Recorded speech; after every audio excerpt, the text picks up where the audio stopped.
الحمد لله رب العالمين والعاقبة للمتقين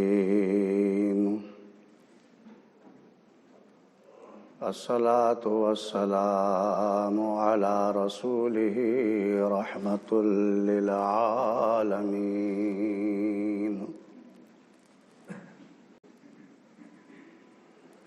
أما بعد فأعوذ بالله من الشيطان الرجيم بسم الله الرحمن الرحيم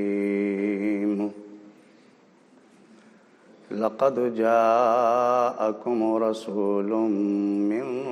أنفسكم عزيز عليه ما عنتم حريص عليكم بالمؤمنين رؤوف رحيم صدق الله مولانا العظيم وصدق رسوله النبي الكريم ونحن على ذلك من الشاهدين.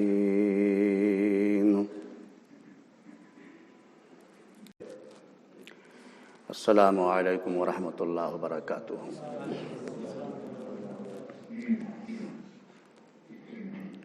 تمام تعریف اللہ کے لیے جو رب ہے عالمین کا، خالق و مالک ہے کائنات سارے جہان کا. اللہ تعالیٰ کی تعریف کے بعد درود ہو جناب حضرت محمد مصطفیٰ صلی اللہ تعالی علیہ وسلم اور آپ کی آل پر. جیسا کہ آپ کا مرتبہ ہے، عظمت و شان ہے کہ آپ نبیوں کے بھی نبی ہیں اور رسولوں کے بھی رسول ہیں، شاہوں کے تاج، تاجداروں کے بھی تاجدار ہیں، کشتی ملت کے کھیونہار، سب سے انوکھے اور سب سے نرالے ہیں. حضرت عبداللہ کی آنکھوں کے تارے اور عام نبی کے راج دلارے ہیں، جن کا نام گرامی جناب محمد الرسول اللہ صلی اللہ تعالی علیہ وسلم، جو 14ویں کے چاند سے بھی زیادہ روشن اور اللہ کے بعد سب سے افضل و اعلیٰ ہیں. آپ کی مقدس بارگاہ میں باادب درود و سلام کا نذرانہ پیش کریں اور محبت سے پڑھیں. اللہم صلی علی محمد وعلی آل محمد کما صلیت علی ابراہیم وعلی آل ابراہیم انک حمید مجید.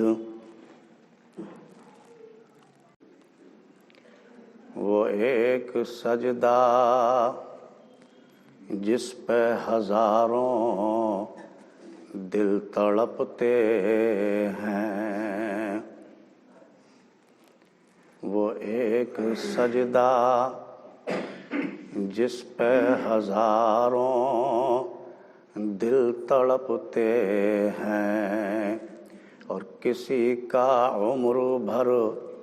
رونا یوں ہی بیکار جاتا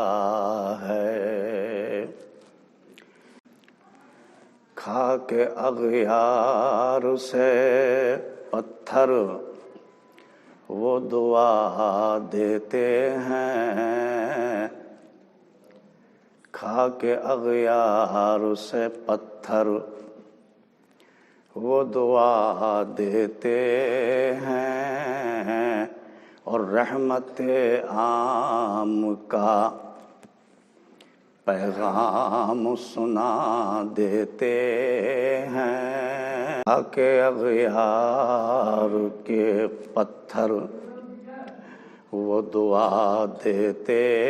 ہیں، اور رحمت عام کا پیغام سنا دیتے ہیں۔ ذکر سرکار چلے جب بھی جہان دل میں، ذکر سرکار چلے جب بھی جہان دل میں، فکر و احساس کی نئی شمع جلا دیتے ہیں، فکر و احساس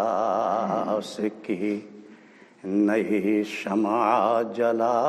دیتے ہیں۔ ان کے تذکار کی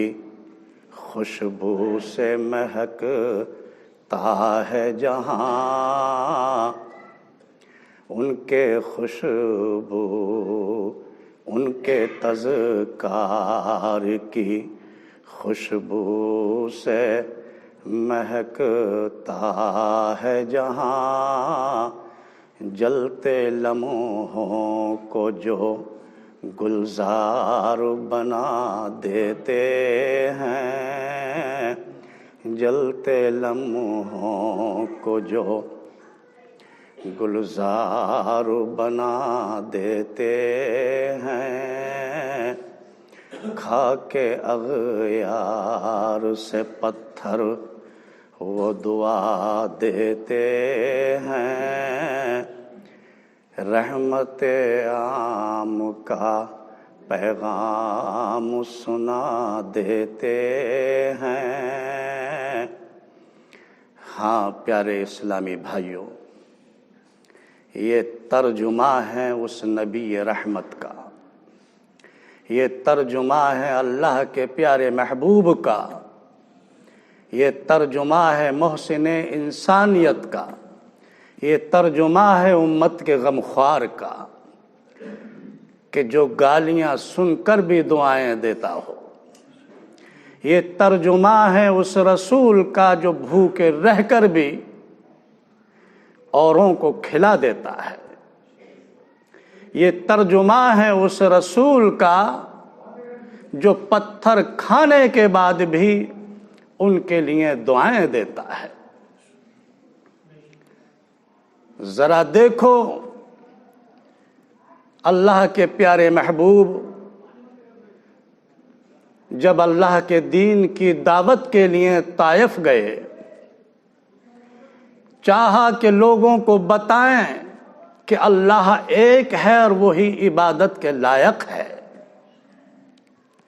یہ فکر لے کر گئے ہیں، لیکن طائف کی قوم نے کیا حال کیا؟ آپ کو تقریر نہ کرنے دیا، آپ کی بات نہ سنی، بلکہ جواب میں آپ کو گالیاں دی گئیں، پتھر مارے گئے، یہاں تک کہ اس قوم کے بزرگوں نے، اس قوم کے بڑے بڑے سرداروں نے یہ فیصلہ لیا کہ اوباش لڑکوں کو کہا کہ جاؤ،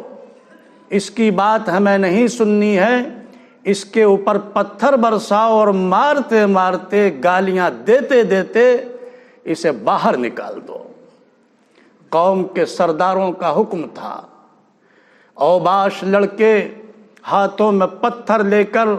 اللہ کے پیارے محبوب پر پھینکتے ہیں، آپ کو مارتے ہیں اور گالیاں دیتے چلے جاتے ہیں، اور آپ فرماتے ہیں اے نوجوانوں، اے میری قوم کے لوگوں، میں تم سے کوئی دولت مانگنے نہیں آیا ہوں، میں تمہارے شہر میں حکومت کرنے نہیں آیا ہوں، میں یہاں سرداری بھی نہیں چاہتا جو تمہارے سرداروں کو کوئی مجھ سے خطرہ ہو، میں تو صرف یہ فکر لے کر آیا ہوں کہ لوگوں جان لو اور مان لو تمہارا پیدا کرنے والا وہی ایک احکم الحاکمین ہے، تمہارا پالنے والا وہی ہے، وہی اس لائق ہے کہ اس کی عبادت کی جائے، اس کے علاوہ کسی کی عبادت نہ کی جائے۔ میں تو یہی فکر لے کر آیا ہوں، اللہ کے ماننے والے بن جاؤ، اے اللہ کے بندو اپنے رب کو پہچاننے والے بن جاؤ۔ لیکن اس قوم کے وہ اوباش لڑکے سرداروں کے حکم پر آپ کو پتھر مارتے رہے، اتنے پتھر مارے کہ آپ لہو لہان ہو گئے، خون بہنے لگا، اتنا خون بہا کہ آپ کے جسم سے خون بہہ بہہ کر آپ کی نالین مبارک میں آ گیا، جوتوں میں خون بھر گیا ہے، آپ نڈھال ہو گئے اور جسم کی کمزوری جواب دے رہی ہے۔ آپ ایک جگہ بیٹھ گئے اور آپ یہی کہتے رہے کہ اے نوجوانوں، میں کوئی اپنے لیے نہیں آیا ہوں، میں تو تمہارے ہی لیے آیا ہوں، اللہ کے ماننے والے بن جاؤ۔ دوستو وہ منظر تھا کہ جس وقت طائف کی قوم نے، طائف کے ان اوباش لڑکوں نے آپ پر پتھر برسائے ہیں، تو وہ منظر تھا کہ اللہ کے فرشتوں میں آہو بکا شروع ہو گئی اور بارگاہ الہی میں عرض کرنے لگے ہیں، الہ العالمین ہم جانتے ہیں کہ تیرے محبوب ہیں، اور ہم یہ دیکھ رہے ہیں کہ تیرے محبوب کو پتھر مارے جا رہے ہیں، تیرے محبوب کی تکلیف ہم سے دیکھی نہیں جا رہی ہے۔ الہ العالمین تو سمیع و بصیر ہے، تو دیکھتا بھی ہے اور سنتا بھی ہے، تجھے سب کچھ علم ہے۔ الہ العالمین ہم سے برداشت نہیں ہو رہا ہے، ہمیں حکم دیا جائے، جو ہمیں ذمہ داری دی ہے کہ ہم اپنی ذمہ داریوں کو پورا کریں۔ پروردگار عالم نے فرمایا کہ اے میرے فرشتوں، جاؤ میرے محبوب سے جا کر پوچھ لو۔ جن فرشتوں کی ذمہ داریاں تھی پہاڑوں میں، وہ فرشتے حاضر خدمت ہوتے ہیں، عرض کرتے ہیں کہ یا رسول اللہ، یا حبیب اللہ، اے اللہ کے محبوب،